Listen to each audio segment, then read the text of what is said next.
Identifying, reaching out to, and recruiting top military talent on this episode of The Employment Line. The Employment Line, your direct connection to the trends, tips, and tools in the employment industry. On November 8th, GI Jobs announced the 2013 Top 100 Military-Friendly Employers list on militaryfriendly.com. The Military-Friendly Employers list, which is verified by Ernst Young, serves as the primary benchmark of corporate recruiting programs aimed at veterans. Companies passionately compete to make the list, which gives them an advantage in recruiting highly coveted military-trained talent. This year's #1 military-friendly employer, and a member of our association, USAA, has been a top performer, making the top 100 list every year since 2003. But it's enjoying its first time at the top. The following members were also recognized by GI Jobs.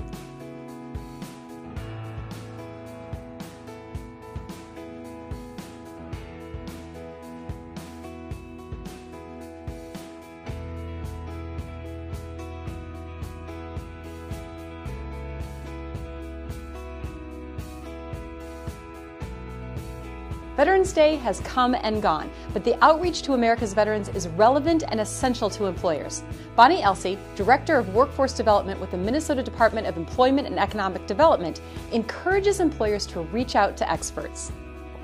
A part of the Veterans Reps is what we call the DVOPs, Disabled Veterans Outreach Program representatives. And they work with veterans with disabilities that have 20% or more disability, and so employers can work with them to try to get them into employment.